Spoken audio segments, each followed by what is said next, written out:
পুরনো জামানার কথা যে এক দেশে এক বিখ্যাত বণিক ছিল তার নাম ছিল শেখ আব্দুর রহমান। তার 4 ছেলে ছিল যাদের মধ্যে ইউসুফ সবচেয়ে ছোট ছিল। ছোট হওয়ার কারণে সে বাবার খুব লাড়লা ছিল। তার বাবা তার প্রত্যেক কথা মেনে নিত এবং ইউসুফের জন্য তার বড় ভাইদেরও ডাঁট দিত, যার কারণে তার বড় ভাইরা তাকে খুব হিংসা করত। ইউসুফ খুব সুন্দর যুবক ছিল। ঘন কোকড়া সোনালি চুল, লাল চকচকে চোখ, লাল এবং সাদা রং, খুব সবুজ সাতেজ শরীর, লম্বা উচ্চতা এবং প্রশস্ত। সে পুরুষত্বের এক চলমান উদাহরণ ছিল। বাবার লাড়প্যারের কারণে সে কোনো কাজ করত না এবং সারা দিন আরামে ঘুরে বেড়াত। তাকে তালবার চালানো, তীরন্দাজি এবং ঘোড়সাওয়ারির খুব শখ ছিল। তার বাবা তার যুগের সেরা ওস্তাদকে তার প্রশিক্ষণের জন্য রেখে দিয়েছিল। ওস্তাদদের পরিশ্রমের কারণে ইউসুফ তালবারবাজি, তীরন্দাজি এবং শাহী সাওয়ারিতে দক্ষ হয়ে গিয়েছিল। তার 3টি বড় ভাই বাবার ব্যবসা সামলাত, কিন্তু ইউসুফ ব্যবসায় একটুও আগ্রহ নিত না। যখন তার বাবা বা ভাইরা তাকে ব্যবসা করতে বলতো, তাহলে সে সাফ অস্বীকার করে দিত এবং বলতো যে সে ব্যবসার পেশা একদম পছন্দ করত না। সে তো সেনাবাহিনীতে কোনো বড় অফিসার হবে। তার এই গুণের কারণে তার সকল বন্ধুরা তাকে মজা করে শাহজাদা ইউসুফ বলতো এবং আস্তে আস্তে তার নাম শাহজাদা ইউসুফই পড়ে গিয়েছিল। এখন কেউ তাকে শুধুমাত্র শাহজাদা ইউসুফ বলতো। এই নামে তার ভাইরা তাকে খুব হিংসা করত এবং কখনো কখনো ব্যঙ্গাত্মক লহজায় তার সাথে কথা বলে বলতো, জনাব শাহজাদা সাহেব, আপনি 2 মিনিট দোকানে বসবেন?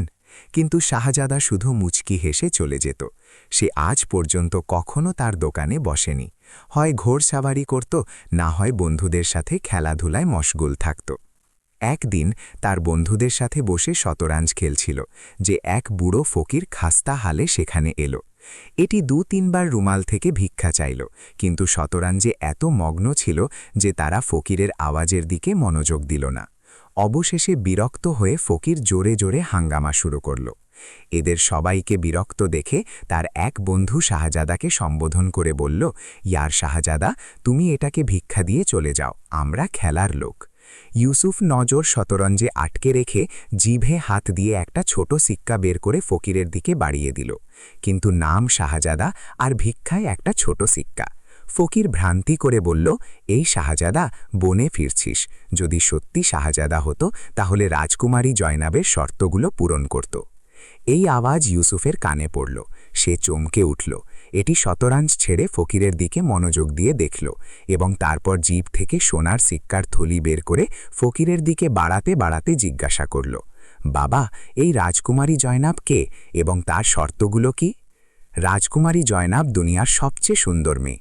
বড় বড় নওয়াব শাহজাদেরা তার সাথে বিয়ের জন্য প্রাণ দিতে প্রস্তুত হয়।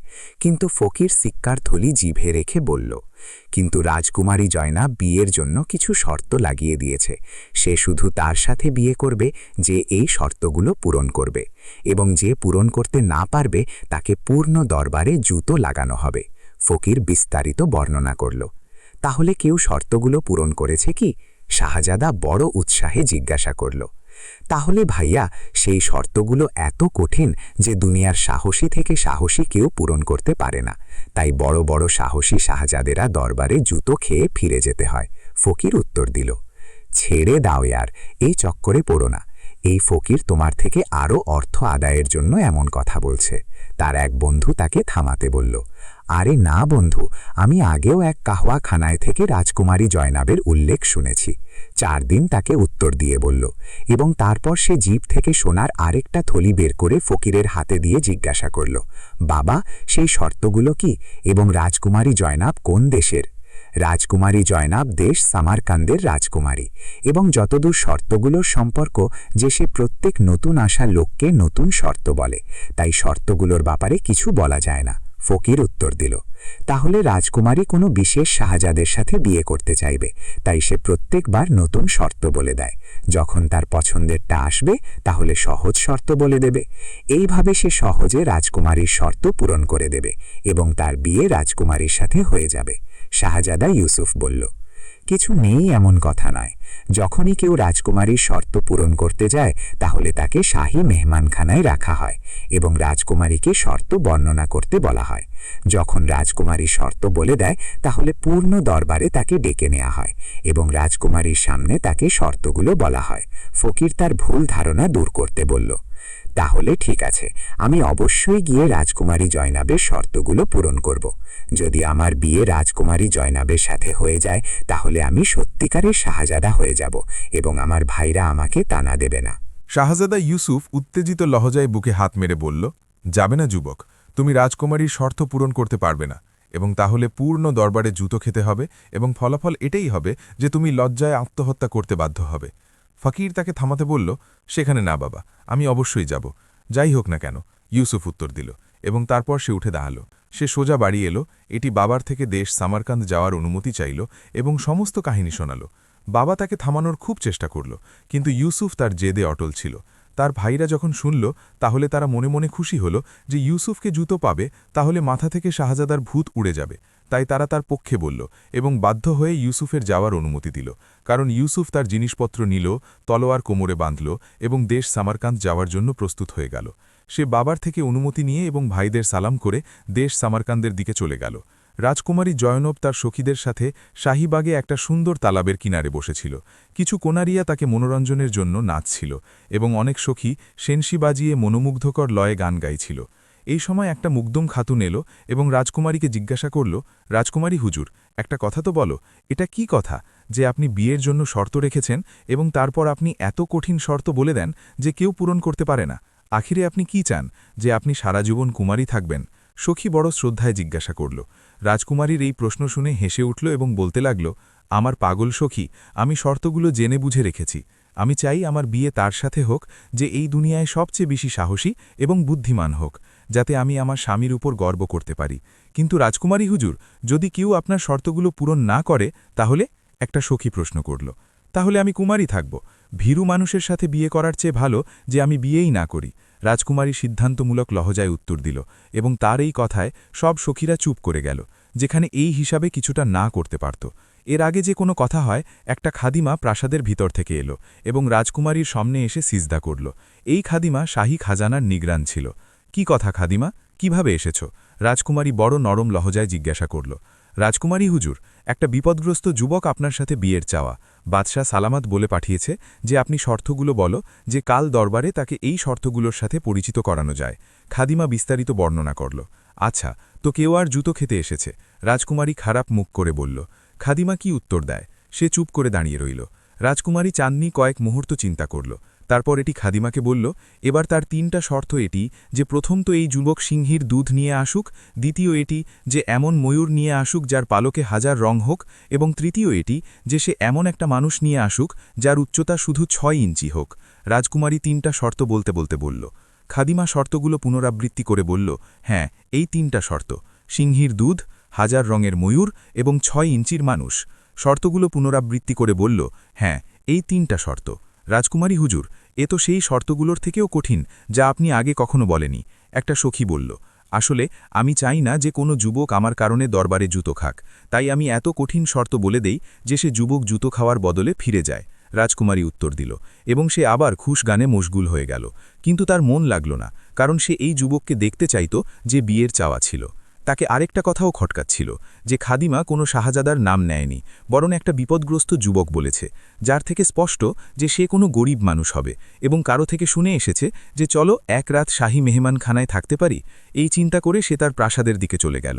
শাহজাদা ইউসুফ তার বাড়ি থেকে বেরিয়ে একটা কাফিলার সাথে মদিনা থেকে চলল। তারপর দেশ সামারকান্দ পৌঁছে গেল। শাহী প্রাসাদের কাছে পৌঁছে সে একটা সারাইয়ে খামল এবং সারাইয়ের মালিকের থেকে রাজকুমারী জয়নব এবং তার শর্তগুলোর সাথে সম্পর্কিত তথ্য সংগ্রহ করল। আসলে সে চাইত যে দরবারে যাওয়ার আগে ফকিরের কথার সত্যতা জেনে নেয়, যাতে এমন না হয় যে ফকির মিথ্যা বলেছে এবং সে দরবারে গিয়ে অপমানিত হয়। কিন্তু সারাইয়ের মালিকও সেই বলল যা ফকির বলেছিল, এবং তার কথা শুনে শাহজাদা খুব খুশি হল। এটি সারাইয়ের মালিককে ধন্যবাদ দিল এবং দরবারে যাওয়ার ইচ্ছা করল। সারাইয়ের মালিক বুঝে গেল যে এই সুন্দর বিপদগ্রস্ত যুবকও রাজকুমারীর সাথে বিয়ের চক্করে এসেছে। এটি তাকে খুব বুঝাল, কিন্তু ইউসুফ ভালো কোথায় মানবে? এটি অবশেষে এই কথা টালল এবং তারপর সে গোসল করে এবং নতুন কাপড় পরে শাহী দরবারের দিকে চলে গেল। এটি দরবারীদের থেকে তার মামলা বর্ণনা করল। তাহলে দরবারীরা প্রথমে তার কথা শুনতে অস্বীকার করল, কারণ এর আগে সবসময় শাহজাদেরা শর্ত পূরণ করতে আসে যাদের সাথে তাদের বডিগার্ড এবং অসংখ্য আরব থাকে। কিন্তু এই যুবক একা ছিল। যখন ইউসুফ তার কথায় আপত্তি করল, তাহলে দরবানদের বাধ্য হয়ে তাকে বাদশাহ সালামতের সামনে উপস্থিত করতে হল। কথা শোনানো হল। তাহলে পুরুষত্বের কারণে বাদশাকে এই সুন্দর এবং শৃঙ্খলিত যুবক খুব পছন্দ হল, কারণ বাদশাহ সালামত তাকে দেখতে দেখতে বলল, দেখো যুবক, আমি মানি যে তুমি খুব সাহসী এবং বুদ্ধিমান, কারণ তোমার চেহারায় সাহস এবং চোখে উপস্থিত চমক বুদ্ধিমত্তা প্রকাশ করে।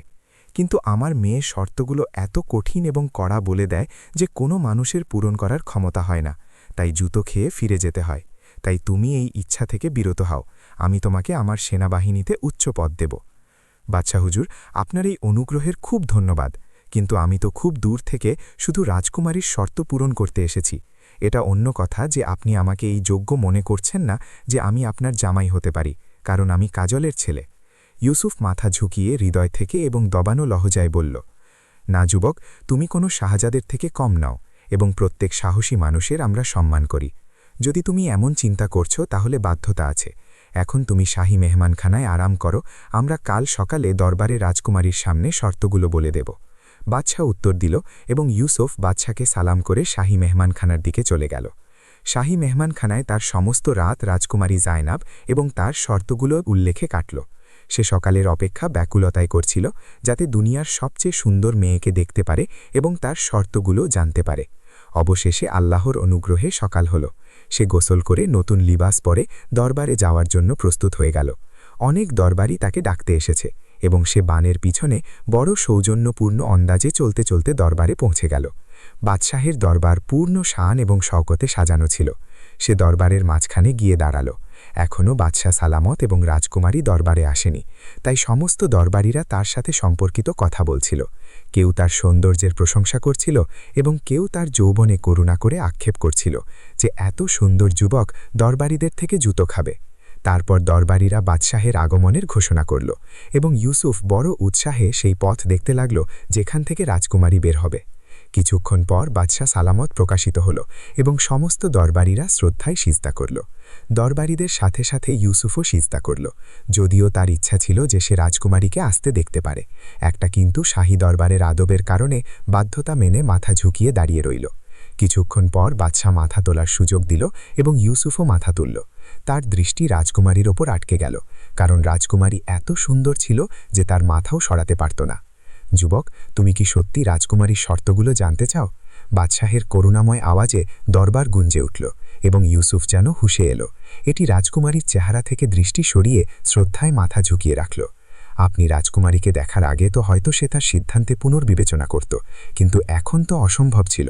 এটি সিদ্ধান্ত নিল যে যাই হোক না কেন সে যে কোনো মূল্যে রাজকুমারীকে পাবে। ওধার রাজকুমারীও বড় পছন্দের দৃষ্টিতে ইউসুফকে দেখছিল। আজ পর্যন্ত যত শাহজাদে এসেছে কেউ ইউসুফ এত শৃঙ্খলিত ছিল না। এখন রাজকুমারীও মনে মনে অনুতপ্ত হচ্ছিল যে এটি এত কঠিন শর্ত কেন রেখেছে। এত সুন্দর এবং শৃঙ্খলিত যুবক অপমানিত হবে। সে মনে মনে ইউসুফকে পছন্দ করতে শুরু করেছে, কিন্তু কি করবে? বাধ্যতা ছিল যে সে তার কথা থেকে কিভাবে সরতে পারে, তাই চুপ করে বসে রইল। জি হ্যাঁ হুজুর, আমি শর্তগুলো শোনার জন্য প্রস্তুত, ইউসুফ হৃদয় থেকে উত্তর দিল। তো শোনো, রাজকুমারী 3টে শর্ত বলেছে। যদি তুমি এই 3টে শর্ত পূরণ করে দাও তাহলে তোমার বিয়ে রাজকুমারীর সাথে করে দেওয়া হবে, এবং যদি তুমি পূরণ না করতে পারো তাহলে তোমাকে পূর্ণ দরবারে জুতো মারা হবে। বাদশাহ তাকে শর্তগুলোর সাথে পরিচিত করতে বলল, আমাকে মেনে নেওয়া হয়েছে। ইউসুফ একবার আরও উত্তর দিল, যুবক, তোমার জন্য আরেকটা কথাও আছে। এটাও আছে যে শর্তগুলো শোনার পর যদি তুমি ফিরে যেতে চাও তাহলে যেতে পারো, তো তোমাকে জুতো মারা হবে না। যদি তুমি হাঁ বলো তাহলে তোমাকে জুতো খেয়ে ছাড়া ফিরে যাওয়ার অনুমতি দেওয়া হবে না। বাদশাহ স্পষ্ট করল। বাদশাহ সালামত, আপনি শর্তগুলো বলো, আমি আপনাকে জাকিন করাই যে আমি বিয়ের হাত ধরে এই দরবার থেকে যাব। ইউসুফ বলল, এবং সব দরবারই তার এই কথায় মুচকি হাসল। শোনো যুবক, প্রথম শর্ত এটি যে তুমি সিংহীর দুধ নিয়ে আসো, তোমার আনা দুধ। এটি সিংহীর বাচ্চাকে পান করানো হবে। যদি এটি পান করে নেয় তাহলে বুঝে নেওয়া হবে যে সত্যি তুমি সিংহীর দুধ এনেছ। দ্বিতীয় শর্ত এটি যে তুমি ময়ূর নিয়ে আসো যার 1000 রঙের পালক হোক, এবং তৃতীয় শর্ত এটি যে তুমি এমন মানুষ নিয়ে আসো যার উচ্চতা শুধু 6 ইঞ্চি হোক। বাদশাহ ইউসুফকে 3টে শর্ত বলে দিল, এবং ইউসুফও শর্তগুলো শুনে অবাক হয়ে চুপ করে রইল। এমন শর্তগুলো তো এটি আগে কোথায় শুনেছে? এ তো এমন শর্ত ছিল যে এদের সাথে চিন্তাও করতে পারত না। সে মনে চিন্তা করতে লাগল যে আখিরে এই শর্তগুলো কিভাবে পূরণ করবে। তাকে চিন্তায় ডুবে দেখে বাদশাহ তাকে সম্বোধন করে বলল, যুবক, তুমি কোন চিন্তায় ডুবে গেলে? তুমি কি শর্তগুলো মেনে নেবে? ইউসুফ চমকে উঠল এবং তারপর এটি পূর্ণ আস্থায় উত্তর দিল, জি হ্যাঁ, আমাকে শর্তগুলো মেনে নেওয়া হয়েছে। আমি আমার প্রাণ দিয়েও শর্তগুলো পূরণ করব। আমাকে কিছু সময় দিন। তুমি কত সময় চাও? বাদশাহ জিজ্ঞাসা করল। 1 বছর নি। আমি ঠিক 1 বছর পর এই 3টে জিনিস রাজকুমারীর সামনে উপস্থিত করব। ইউসুফ রাজকুমারীর দিকে দেখতে দেখতে বলল, আমাদের আপত্তি নেই। রাজকুমারী প্রথমবার উত্তর দিল, এবং তার মিষ্টি লহজা ইউসুফের কানে ঘণ্টার মতো বাজতে লাগল। আলীজান, এর জন্য আমারও একটা শর্ত আছে। সেটা এটি যে 1 বছর পর্যন্ত অন্য কাউকে শর্ত পূরণ করার সুযোগ দেওয়া হবে, যাতে এমন না হয় যে আমি শর্ত পূরণ করে এসেছি, তাহলে জানা যায় যে অন্য কোনো ব্যক্তি আগে শর্ত পূরণ করে রাজকুমারীকে পেয়ে গেছে। আপনি আমার অপেক্ষা করুন। ইউসুফ হৃদয় থেকে লহজায় বলল, আমরা তোমার অপেক্ষা করব। রাজকুমারী মিষ্টি লহজায় বলল, ধন্যবাদ রাজকুমারী হুজুর। ইউসুফ মাথা ঝুঁকিয়ে বলল। উধার বাদশাহ এবং দরবারীরা অবাক হয়ে একে অপরকে দেখতে লাগল, কারণ এর আগে কখনো রাজকুমারী কোনো চাওয়ার সাথে কথা বলেনি।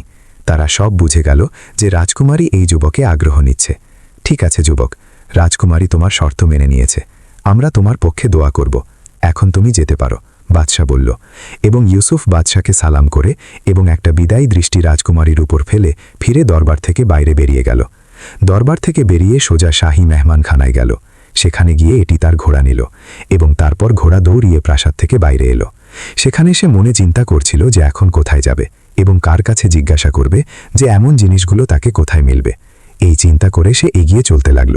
শুধু তার দৃষ্টিতে তো রাজকুমারী জায়নাবের মুখ বসে গিয়েছিল। শুধু তার মন চাইত যে কোথাও সে তাকে এই 3টে জিনিস দিয়ে দেয় এবং সে নিয়ে গিয়ে রাজকুমারীর সামনে উপস্থিত করে, তৎক্ষণাৎ তার সাথে বিয়ে করে নেয়। কিন্তু সে জানত যে এমন চিন্তা করা খোয়াব মাত্র। তাই চিন্তায় ডুবে সে ঘোড়া দৌড়িয়ে এগিয়ে চলতে লাগল। চলতে চলতে শাহজাদা ইউসুফ শহর থেকে বেরিয়ে একটা জঙ্গলে প্রবেশ করল। এই জঙ্গল খান্দা কুখ্যাত ছিল, কিন্তু শাহজাদা ইউসুফের জন্য জঙ্গলের ভয় কি? সে ঘোড়া এগিয়ে নিয়ে যাচ্ছিল।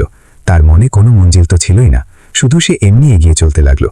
জঙ্গলে পথ চলতে চলতে তাকে রাত হয়ে গেল এবং সে চিন্তা করতে লাগল যে রাত কাটানোর জন্য কোনো ঝুপড়ি খুঁজবে, কারণ চেহারার খোঁজে সে এগিয়ে চলতে লাগল। তাহলে অচানক তাকে দূরে ঝোপের মাঝে আলো ঝলমল করতে দেখা গেল। সে এত বিপজ্জনক এবং ঘন জঙ্গলের মাঝে আলো দেখে অবাক হয়ে রইল, কিন্তু সে এগিয়ে চলতে লাগল এবং তারপর তাকে জঙ্গলের ভিতর একটা ঝুপড়ি দেখা গেল। শাহজাদা যখন ঝুপড়ির কাছে পৌঁছল, তাহলে তাকে ঝুপড়ির ভিতর থেকে কারো কাতরানির আওয়াজ শোনা গেল। আওয়াজ মানুষেরই ছিল এবং খুব দুর্বল মনে হচ্ছিল, যার থেকে সে বুঝে গেল যে বুড়ো মানুষটা কষ্টের মারে কাতরাচ্ছে। সে ঝুপড়ির কাছে পৌঁছে ঘোড়া থেকে নামল এবং তারপর ঝুপড়ির দরজা খুলে ভিতরে প্রবেশ করল। ভিতরে সে দেখল যে ঝুপড়িতে একটা চারপাই পড়েছিল, যা একদম খালি ছিল, এবং তার মাঝে একটা অত্যন্ত বুড়ো মানুষ, যার ভ্রু, গোঁফ এবং দাড়ির চুল একদম সাদা ছিল, কিন্তু তার চেহারা অত্যন্ত নরম ছিল। বুড়োর চোখ বন্ধ ছিল এবং সে ব্যথায় কাতরাচ্ছে। ইউসুফকে পুরো দৃশ্য খুব করুণা হল যে এটি জঙ্গলে একা পড়ে আছে এবং কেউ তাকে জিজ্ঞাসা করারও নেই। সে 4 পায়ের কাছে বসে গেল এবং তাকে জিজ্ঞাসা করতে লাগল, বাবা, এখন তো কি কষ্ট? অনেকক্ষণ পর যখন ইউসুফ আওয়াজ দিল, তাহলে বুড়ো চোখ খুলল এবং কাতরাতে বলল, পানি। ইউসুফ দ্রুত ঘোড়ার দিকে বাড়ল, কিন্তু ঘোড়া তো খালি ছিল, এতে পানির এক ফোঁটাও নেই। ইউসুফ আবার বুড়োর কাছে এলো এবং তাকে জিজ্ঞাসা করল, পানি কোথায় পাওয়া যাবে? বুড়ো হেঁচকাতে উত্তর দিল যে এখানে কাছে একটা চশমা আছে, কিন্তু সেখানে খুব বিপজ্জনক সিংহ এবং চিতা থাকবে। কিন্তু ইউসুফ তার কথা শুনতে শুনতে ঘোড়া তুলল এবং তৎক্ষণাৎ বাইরে বেরিয়ে গেল এবং বুড়োর বলা চশমার দিকে যেতে লাগল। কিছুদূর যাওয়ার পর তাকে সিংহের গর্জন শোনা গেল এবং ইউসুফ দ্রুত তলোয়ার বের করল এবং এগিয়ে যেতে লাগল। তারপর সে চশমার পানি চকচক করতে দেখল, কিন্তু এই সময় চশমায় 2টো সিংহ পানি পান করছিল। ইউসুফ চুপ করে এদের যাওয়ার অপেক্ষা করতে লাগল, কিন্তু সিংহরা হয়তো তার গন্ধ পেয়েছে। তারা পানি পান করা ছেড়ে দিল এবং গর্জন করে ইউসুফের দিকে এগিয়ে এলো। ইউসুফ তলোয়ারের দিকে মুখ করে তৎক্ষণাৎ তলোয়ার সামলে দাঁড়িয়ে গেল, কিন্তু সিংহ তার দিকে আস্তে আস্তে অচানক একদিকে ঘুরে গেল এবং তারপর দ্রুত দৌড়ে জঙ্গলে অদৃশ্য হয়ে গেল। ইউসুফ ঘোড়া তুলল এবং চশমা থেকে পানি ভরে ঝুপড়ির দিকে চলে গেল। ঝুপড়িতে এসে এটি প্রথমে ঘোড়ায় পানি ঢালল এবং বুড়ো মানুষের গলায় ঢেলে দিতে শুরু করল। যখন অর্ধেক পেয়ালা খালি হল তাহলে বুড়ো কাতরানো বন্ধ করল এবং চোখ খুলল এবং শুধু মধ্যম থেকে একদিকে বসে গেল। কি বলবো, কিছুক্ষণ পর উঠে বসল এবং ইউসুফকে সম্বোধন করে বলতে লাগল, তোমার খুব ধন্যবাদ বেটা, তুমি আমাকে নতুন জীবন দিয়েছ। বুড়ো আসিফ রেয়া থেকে সম্বোধন করে বলল, কোনো কথা নয় বাবাজি, এ তো আমার কর্তব্য ছিল। আপনি এই জঙ্গলে একা কেন থাকেন? ইউসুফ অবাক লহজায় জিজ্ঞাসা করল। বাস বেটা, দুনিয়া থেকে মন উঠে গেল তো জঙ্গলের দিকে চলে এলাম। এখন এখানে করছি জঙ্গলের ফল খেয়ে এবং চশমার পানি পান করে জীবন কাটাচ্ছি। বুড়ো উত্তর দিল এবং ইউসুফ তার কথা শুনে চুপ করে গেল। বেটা, তুমি এই জঙ্গলে কিভাবে এসেছ এবং তুমি আমাকে কিছু বিপদগ্রস্ত মনে হচ্ছে। বুড়ো তাকে দেখতে দেখতে বলল, কিছু নয় বাবাজি, কোনো কথা নয়। ইউসুফ তাকে টালতে বলল, জানি না বেটা, আমাকে বলো, হয়তো আমি তোমার কোনো কাজে আসব। বুড়ো ব্যথিত লহজায় বলল এবং তারপর ইউসুফ সব কথা বলে দিল। বুড়ো কথা শুনে বলল, এর মানে এটাই হয়েছে যে তুমি সিংহের দুধ, 1000 রঙের ময়ূর এবং 6 ইঞ্চির মানুষের খোঁজে বেরিয়েছ। জি হ্যাঁ জি, কিন্তু আমাকে এই জিনিসগুলো কোথায় মিলবে? ইউসুফ বলল, বেটা, ভালো তো এটাই যে তুমি তোমার ইচ্ছা থেকে বিরত হও। এই সমস্ত জিনিস পাওয়া খুব কঠিন কাজ এবং এতে প্রাণ যাওয়ারও বিপদ আছে। বুড়ো তাকে বোঝাতে বলল, বাবাজি, যাই হোক না কেন, আমি রাজকুমারীর সাথে করা ওয়াদা অবশ্যই পালন করব। যদি আপনি এই সিলসিলায় আমার কোনো সাহায্য করতে পারেন তাহলে আপনার অনুগ্রহ হবে, নয়তো কোনো কথা নয়। আমি রাত আপনার কাছে এখানে থেকে সকালে চলে যাব। আল্লাহর ওপর আমাকে ভরসা আছে, তো অবশ্যই কোনো না কোনো রাস্তা বের করবে। শাহজাদা ইউসুফ বড় মজবুত লহজায় বলল। বুড়ো কিছুক্ষণ চিন্তা করল, তারপর তার চেহারায় মুচকি হাসি এলো। এটি ইউসুফকে সম্বোধন করে বলল, বেটা, তুমি খুব সাহসী, কঠিন সমস্যার মুখোমুখি হওয়ারও, ব্যথিত এবং করুণামরও এবং আল্লাহর ওপর ভরসা করারও। তাই তোমার সাহায্য অবশ্যই করা হবে। তুমি ভয় পেও না, রাস্তা আমি তোমাকে বলে দেব, এগিয়ে তোমার ভাগ্য। বাবাজি, আপনার বড় অনুগ্রহ। শুধু আমাকে বলো যে এই জিনিসগুলো কোথায় থেকে মিলবে, বাকি আমাকে আল্লাহর ওপর ভরসা আছে যে আমি সফল হব। এটি শ্রদ্ধায় উত্তর দিল, বেটা, তোমার এই 3টির মধ্যে সবচেয়ে গুরুত্বপূর্ণ জিনিস সেই 6 ইঞ্চি মানুষ। 6 ইঞ্চি মানুষ দুনিয়ায় শুধু একটা আছে। আল্লাহ তার উচ্চতা শুধু 6 ইঞ্চি রেখেছে, কিন্তু তাকে অসীম ক্ষমতাও দিয়েছে। সে খুব শক্তিশালী, জালিম এবং তার উচ্চতার কারণে কারো সামনে আসে না। যদি এটি তোমার বন্ধু হয়ে যায় তাহলে বাকি দুটো জিনিস তার সাহায্যে পেয়ে যাবে। বুড়ো বিস্তারিত বলল, বাবাজি, আপনি আমাকে বলো যে সে কোথায় থাকে, বাকি আমি নিজে তাকে রাজি করব। ইউসুফ তার সাহায্য করে বলল। বুড়ো উঠল এবং তারপর এটি ঝুপড়ির কোণ থেকে খসড়া সরিয়ে একটা ছোট লাল রঙের বল বের করল এবং ইউসুফের হাতে দিয়ে বলল, সকালে তুমি এই বলটা মাটিতে ফেলে দিও। এটি খুব দ্রুত দৌড়তে শুরু করবে, তো তার পেছনে চলতে থাকো। এটি তোমাকে সেই জায়গায় পৌঁছে দেবে যেখানে সেই মানুষ উপস্থিত। তার নাম জিন্নাত এবং জাদুকরী ক্ষমতার অধিকারী। সে তোমার রং সব হয়ে যাবে। বুড়ো বলল, ধন্যবাদ বাবাজি, আমি আপনার অনুগ্রহ সবসময় মনে রাখব। ইউসুফ বলটা হাতে নিয়ে তাদের ধন্যবাদ দিয়ে বলল, এবং বেটা, এই তাবিজ তোমার বাহুতে বেঁধে নাও, ইনশাআল্লাহ সব সময় তোমার রক্ষা করবে। বুড়ো তার জিভ থেকে একটা তাবিজ বের করে তাকে দিয়ে বলল এবং ইউসুফ বড় ধন্যবাদে সেই তাবিজ নিয়ে বুড়োর সামনে তার বাহুতে বেঁধে নিল। এখন তুমি ঘুমাও, আমি ইবাদত করব, বুড়ো বলল এবং ইউসুফ এক কোণে ঘুমিয়ে গেল। বুড়ো মাথা ঝুঁকিয়ে ইবাদতে মশগুল হয়ে গেল। ইউসুফ খুব ক্লান্ত ছিল, তাই লেটে তার ঘুম এলো এবং সে স্বপ্নে রাজকুমারীকে তার সাথে হাসতে বলতে দেখতে লাগল। তারপর যখন তার চোখ খুলল তাহলে তীব্র রোদ তার উপর পড়ছিল। সে চমকে উঠে বসল এবং তারপর সে দেখল যে সে ঝুপড়ির বদলে খোলা জায়গায় ঘুমিয়েছিল। সে চারপাশে দেখল, তাহলে তাকে দূরে না ঝুপড়ি দেখা গেল। সে খুব অবাক হল। এটি তৎক্ষণাৎ জিভে হাত দিল, তাহলে বল উপস্থিত ছিল। তারপর এটি তাবিজ দেখল, তাহলে সেটাও সেখানে উপস্থিত ছিল এবং বুঝে গেল যে আল্লাহ তাআলার পক্ষ থেকে তার সাহায্য এবং বুড়ো আল্লাহ তাআলার পাঠানো ছিল। কারণ ইউসুফ উঠল, এটি চারপাশের ফল থেকে ফল খেল, চশমার পানি পান করল এবং ঘোড়াকেও খাওয়ালো, পান করালো এবং তাকেও তাজা করে নিল। তারপর ঘোড়ায় সাওয়ার হয়ে এটি জিপ থেকে লাল রঙের বল বের করল এবং মাটিতে ফেলে দিল। যেই বল মাটিতে পড়ল সে লাফিয়ে লাফিয়ে দ্রুত একদিকে এগিয়ে যেতে লাগল। এগিয়ে ঘাসের বড় বড় মাঠ ছিল। ইউসুফ বলের পিছনে চলতে লাগল।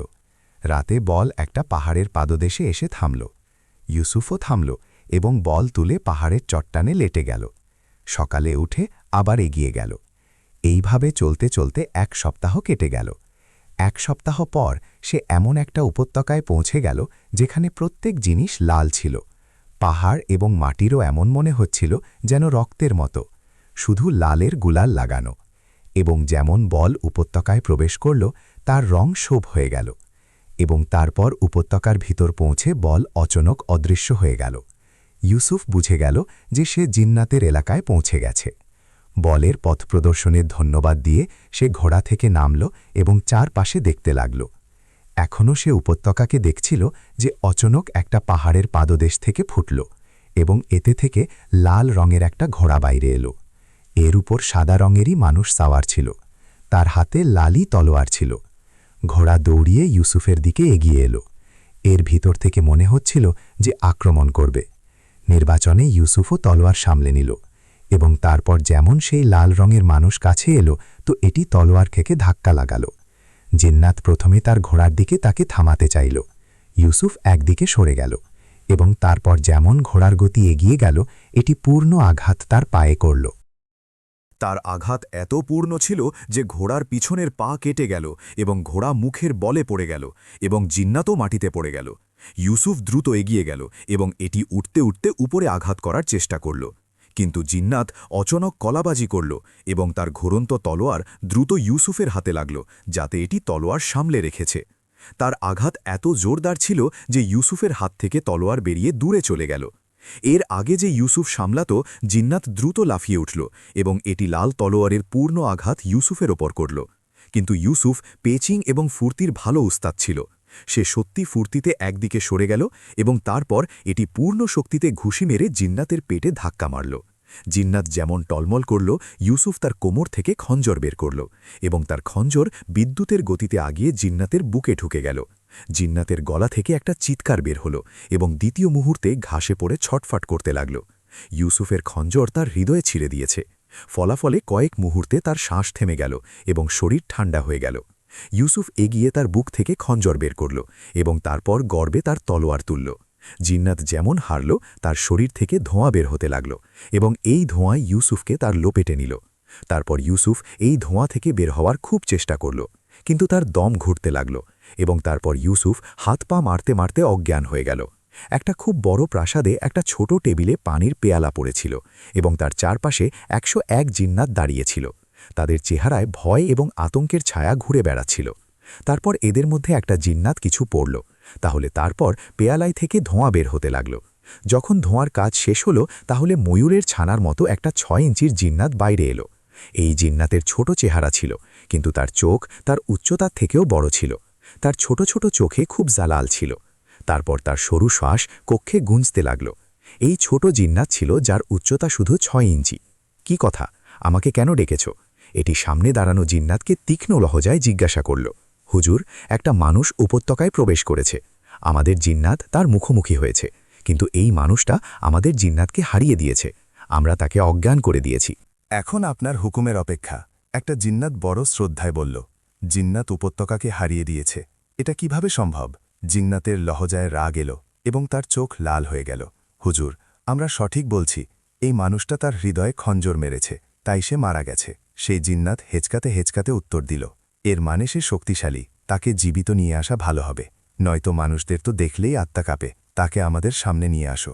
জিন্নাত বলল। তার হুকুমে একটা জিন্নাত দ্রুত চলতে চলতে হল থেকে বাইরে বেরিয়ে গেল। তারপর কয়েক মুহূর্ত পর যখন সে ফিরে এলো, তাহলে এটি তার হাতে অজ্ঞান ইউসুফকে তুলে রেখেছে। এটি বড় শ্রদ্ধায় জিন্নাতের সামনে শুয়ে দিল এবং নিজে পিছনে সরে দাঁড়িয়ে গেল। তাকে হুশে আনো, জিন্নাত হুকুম দিল এবং এই জিন্নাত এগিয়ে ইউসুফের ওপর কোমর ভুকল এবং দ্বিতীয় মুহূর্তে ইউসুফ চোখ খুলল। তারপর যেমন তার চোখে জীবনের শোর উঠল, সে লাফিয়ে দাঁড়িয়ে গেল এবং চারপাশে দেখতে লাগল। রাখো। এবং অন্যদিকে তার নজর টেবিলে পড়ে থাকা এই ছোট জিন্নাতের ওপর পড়ল এবং সে চমকে উঠল। এর আগে যে জিন্নাত কোনো কথা করত, ইউসুফ দ্রুত এগিয়ে গেল এবং তার সামনে হাত বেঁধে দাঁড়িয়ে গেল এবং খুব শ্রদ্ধায় বলতে লাগল, আমি জিন্নাতের মহত্বকে সালাম করি, আমি তার বন্ধুত্বের আশ্রয় আসতে চাই। তার এই কথায় জিন্নাতের চোখে চমক উঠল এবং এটি মুস্তশির লহজায় ইউসুফকে সম্বোধন করে বলল, জিন্নাত সাহেব, তুমি আমাদের নাম থেকে কিভাবে পরিচিত এবং কেন এখানে এসেছ? যদি আমি জিন্নাতের মানি তো ইরজ করি। ইউসুফ জেনে বুঝে লহজা খুশামদের মতো করে বলল, আমরা তোমাকে জানি, সমস্ত কথা বলো। জিন্নাত তার ছোট হাত ওপরে তুলে বলল। ইউসুফকে গনিমত জ্ঞান করে এটি বলল, জিন্নাত সাহেব, আমি তোমার মহত্বের চর্চা পুরো দুনিয়ায় শুনেছি, তাই আমি তোমার বন্ধুত্বের আশা নিয়ে এসেছি, যাতে আমার সাহায্য করো এবং আমি ফিরে গিয়ে পুরো দুনিয়াকে বলতে পারি যে জিন্নাত খুব মহান, সে যাকে বন্ধু বানায় তার সাথে নেভায়, এবং আমি তোমার প্রশংসা করে করে পুরোপুরি করতে পারি এবং প্রত্যেক মানুষকে বলি যে জিন্নাতের মতো মহান বন্ধু আমার আছে। ইউসুফ তার ওপর নরম প্রভাব ফেলার চেষ্টা করে বলল, কারণ তাকে মালুম ছিল যে জিন্নাতের দুর্বলতা তার ছোট উচ্চতা।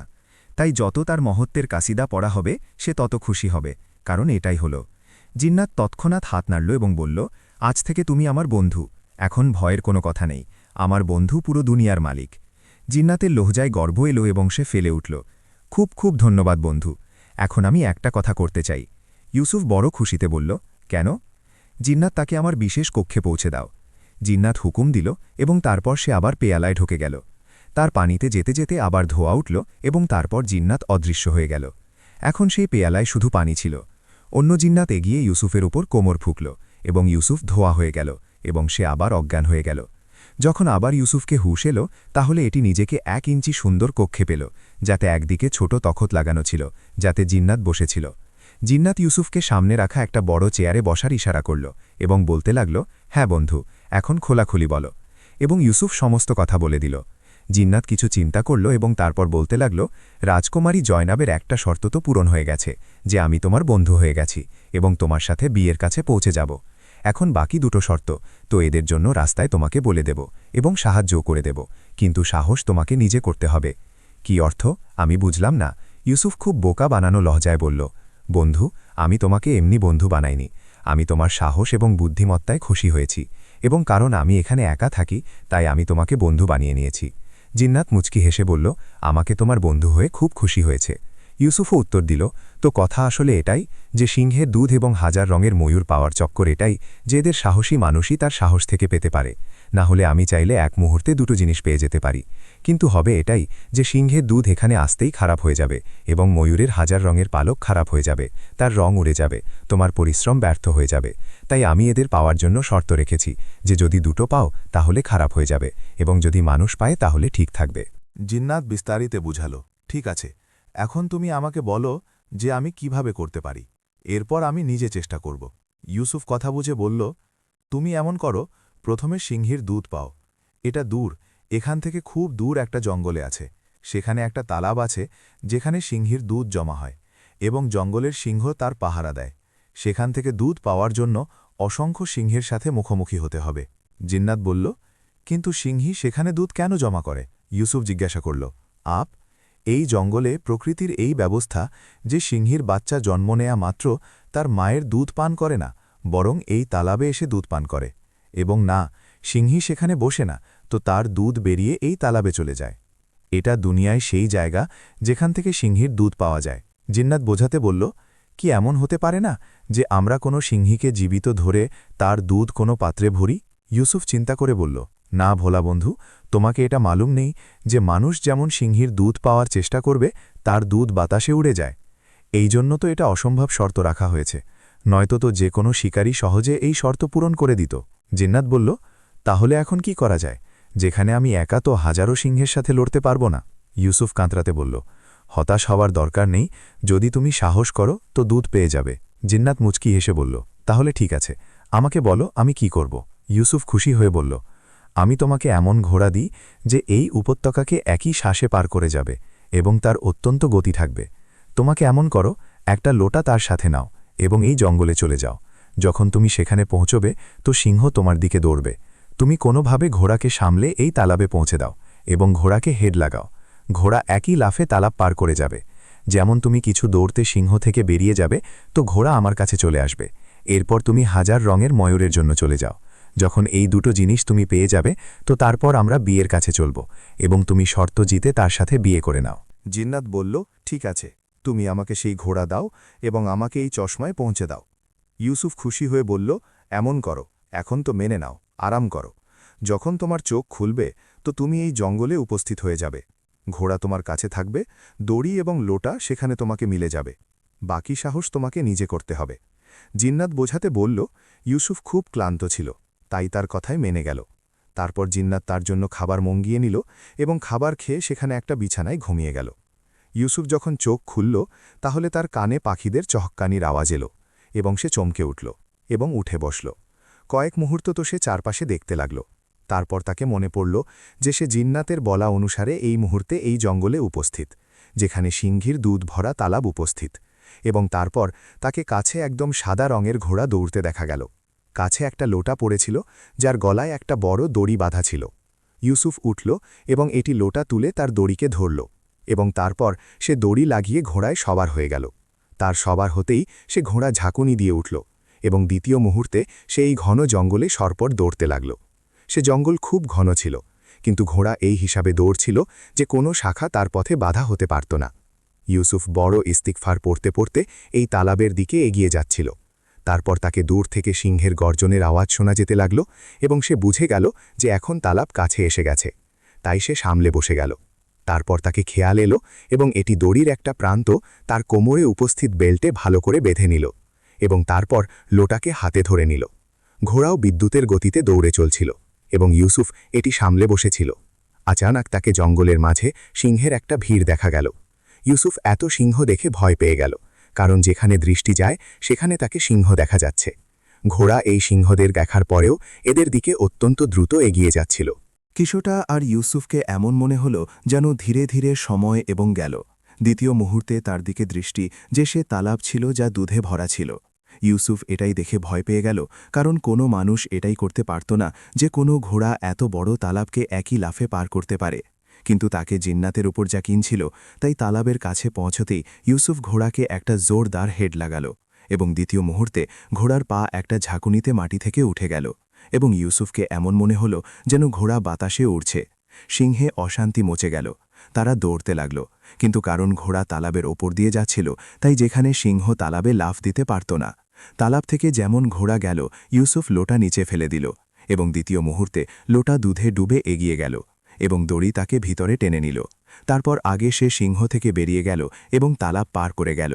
তালাবের অন্য কিনারায় উপস্থিত সিংহ দ্রুত লাফাতে লাগল এবং তারপর ইউসুফের দুর্ভাগ্য গণনা করো যে লোটার সাথে লটকানো দড়ি একটা সিংহের গলায় আটকে গেল। ইউসুফকে জোরদার ঝাঁকুনি লাগল। উধার ইউসুফ আগেই দড়িকে তার কোমর থেকে ছেড়ে দিয়েছে, তাই জোরদার ঝাঁকুনি লাগায় ইউসুফ লাফিয়ে নিচে সিংহে চলে গেল এবং ঘোড়া এগিয়ে চলতে লাগল। নিচে পড়তেই ইউসুফের মুখ থেকে ক্ষুধার্ত সিংহের চিৎকারের আওয়াজ বের হল এবং তারপর সে মাটিতে ধাক্কা খাবার বদলে বড় জোরে একটা সিংহের কোমরে ধাক্কা খেল।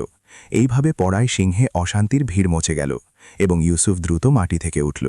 এটি তার হুঁশো হাওয়াজ তৎক্ষণাৎ সামলে নিয়েছে, তাই এর আগে যে সিংহ তার উপর আক্রমণ করে এটি লাফ দিল এবং সে দৌড়ে তালাবে গিয়ে দড়ি ধরল। এখনও তালাবের দুধের ভিতর লোটা ছিল। তালাবে পড়তেই ইউসুফ লোটার কাছে থেকে দড়িকে ধরল এবং দ্বিতীয় হাতে তার কোমর থেকে খঞ্জর বের করে দড়িকে কেটে দিল এবং তার সাথে সাথে এটি দড়িকে তার কোমরের পট্টি থেকেও কেটে দিল। ফলাফল এটাই হল যে দুধের লোটা সে দুটো আটকে গেল, কিন্তু নহরের মতো শক্তিশালী সিংহের গলায় আটকে গেল এবং তার টানায় লোটা টেনে নিল এবং ইউসুফ দুটো দিক থেকে বাইরে এলো। এখন ইউসুফের এই অবস্থা ছিল যে সে সিংহের দুধ ভরা লোটাকে ধরে সিংহের এই তালাবে ভাসছে এবং তার চারপাশে তার সিংহের প্রচণ্ড আক্রমণ ছিল যে তারা তার নিয়মে গর্জন করছে। বাস চলত না যে কিভাবে ইউসুফকে ধরে এবং উদ্ধার। ইউসুফ খুব ব্যাকুলতা অনুভব করছিল, কারণ এখান থেকে বাঁচিয়ে বের হওয়ার জন্য কোনো সুরত দেখা যাচ্ছে না। সে এখনও এই উধের বুনে ছিল যে আচানক সিংহে আবার অশান্তি মচে গেল এবং তারপর ইউসুফ দেখল যে সে ঘোড়া বাতাসে ভাসতে ভাসতে ফিরে আসছে। এবার ঘোড়ার অন্দাজ এমন ছিল যেন সে তালাবে লাফ দিতে যাচ্ছে এবং তারপর সেইটাই হলো। ঘোড়া তালাবের বালে নেমে গেল। তালাবে নামতেই ঘোড়া ইউসুফের কাছে এলো। ঘোড়ার চোখ বিপদগ্রস্ত অন্দাজে চকচক করছিল। ইউসুফ ঘোড়ার কাছে আসতেই দ্রুত তার ওপর সাবার হয়ে গেল এবং তালাবের কিনারার দিকে সাঁতার কাটতে লাগল। সিংহ এই অবস্থা দেখে খারাপভাবে গর্জন করছিল। উধার ইউসুফ চিন্তা করছিল যে এখন কি হবে, কারণ ঘোড়া মাটিতে পা না রাখলে তো সে দৌড়তে পারবে না এবং যেমন এটি মাটিতে পা রাখবে সিংহ তার ওপর ঝাঁপিয়ে পড়বে। ইউসুফ লোটা হাতে ধরে রেখেছে এবং কিছু সাঁতার কেটে কিনারার দিকে এগিয়ে চলছে। আচানক তাকে খেয়াল এলো এবং এটি কিনারার কাছে এক হাতে দ্রুত দুধ ছড়তে শুরু করল। দুধের ছিটানো থেকে সিংহ কয়েক পা পিছনে সরে গেল। সেই সময় ঘোড়া কিনারায় পা রাখল এবং তারপর দ্বিতীয় লম্বায় এগিয়ে গেল। সিংহ ঘোড়ার ওপর আক্রমণ করার চেষ্টা করল, কিন্তু ঘোড়া তো বিদ্যুৎ হয়ে গেল। সিংহদের অনুমান ভুল প্রমাণিত হল এবং তারা একে অপরের সাথে ধাক্কা খেল যখন ঘোড়া এদের মাঝে থেকে সাফ বেরিয়ে এগিয়ে গেল এবং পঞ্চম 9 রসমে সিংহ পিছনে রয়ে গেল। সিংহরা ঘোড়ার পিছু নেমার চেষ্টা করল, কিন্তু তারা তার গতিকে ধরতে পারল না। এখন ইউসুফ সিংহীর দুধ ভরা লোটাকে ধরে নিশ্চিন্তে বসেছিল। অনেক দূর এসে যাওয়ার পর ঘোড়ার গতি ধীরে হয়ে গেল এবং পা এক জায়গায় থেমে গেল। ঘোড়া যেমন থামল, ইউসুফ ঘোড়া থেকে নামল এবং দ্বিতীয় মুহূর্তে আবার দৌড়ে গেল। ইউসুফ অবাক হয়ে তাকে দেখতে লাগল, কিন্তু তাকে কিছু বোঝা গেল না। লোটা একদিকে রেখে ক্লান্ত হয়ে মাটিতে বসে গেল। তার সমস্ত শরীর দুধে ভিজে গিয়েছে। তারপর যেমন মাটিতে বসল, অচানক তার চোখ বন্ধ হতে লাগল। তাকে এমন মনে হল যেন খুব জোরের ঘুম আসছে এবং তারপর কয়েক মুহূর্তে ঘুমিয়ে গেল এবং যখন তার চোখ খুলল তাহলে সে জিন্নাতের সামনে বসেছিল। মোবারক হো ইউসুফ, তুমি প্রথম শর্ত পূরণ করতে সফল হয়েছ। জিন্নাতের আওয়াজ এলো। হ্যাঁ, এবং আমিও শর্ত পূরণ করতে সফল হয়েছি, ইউসুফ গর্বে উত্তর দিল। না ইউসুফ, এতে তোমার খুব বড় বুদ্ধিমত্তার হাত আছে। তুমি যেভাবে তালাবে লাফ দিয়েছ এবং দড়ি কাটতে ফুর্তি দেখিয়েছ এবং তারপর যেভাবে তুমি কিনারায় দুধ ছড়ে ঘোড়াকে পা রাখার সুযোগ দিয়েছ, এটি সব তোমার বুদ্ধির কাজ। জিন্নাত মুচকি হেসে বলল, ধন্যবাদ, এই কাজ তো হয়ে গেল। এখন বাকি রয়ে গেল ময়ূর হাজার রং। ইউসুফ কিছু চিন্তা করে বলল, ভয় পেও না, সেটাও হয়ে যাবে। এখন তুমি প্রথমে গোসল করে কাপড় বদলাও, তারপর কথা করব। জিন্নাত গোসলের দিকে ইশারা করল এবং ইউসুফ গোসল করতে চলে গেল। দ্বিতীয় দিন গোসল করে যখন দুজন একসাথে হল, তাহলে ইউসুফ ময়ূর যার রঙের কথা বলতে লাগল। ময়ূর রং কোথায় থেকে মিলবে? ইউসুফ জিজ্ঞাসা করল। যতদূর ময়ূর হাজার রঙের সম্পর্ক, এমন শুধু একটা ময়ূর আছে যা দেশ খোরাসানের বাদশাহের কাছে উপস্থিত, কিন্তু বাদশাদার খুব রক্ষা করে এবং কোনো মূল্যে কাউকে দেওয়ার জন্য প্রস্তুত নয়। হরিৎ দেখতে দেখতে বলল, কি তোমার সুপারিশেও দেবে না? ইউসুফ জিজ্ঞাসা করল। আমার সুপারিশে তো সেই ময়ূরকে জবাই করতে প্রস্তুত হয়ে যাবে, কিন্তু দেবে না কারণ আমার তার সাথে অসীম শত্রুতা আছে। এই জন্য তো আমি খোরাসানকে বাইলি থাকি। জিন্নাত বিস্তারিত বলল। তাহলে তো খারাপ হলো বন্ধু, এখন ময়ূর হাজার রং কিভাবে পাওয়া যাবে? ইউসুফ কিছু চিন্তা করে বলল, সাহস হারিও না। যদি তুমি সাহস করো তো এই ময়ূর পেতে পারো। জিন্নাত বলল, সেটা কিভাবে? এমন যে তুমি খোরাসানে প্রবেশ করো, গভীর পাহারাদার তোমাকে ধরে বাদশাহের কাছে নিয়ে যাবে। আমি তোমাকে একটা অদ্বিতীয় মতি দিয়ে দেব, তুমি সেই মতি বাদশাকে উপহার হিসেবে দিয়ে দাও। বাদশা খুশি হয়ে যাবে এবং সে তোমাকে তার মেহমান বানাবে। বাস, এরপর ময়ূর হাজার রং পেয়ে সেখান থেকে বের হওয়া তোমার নিজের কাজ হবে। জিন্নাত বিস্তারিত বলল।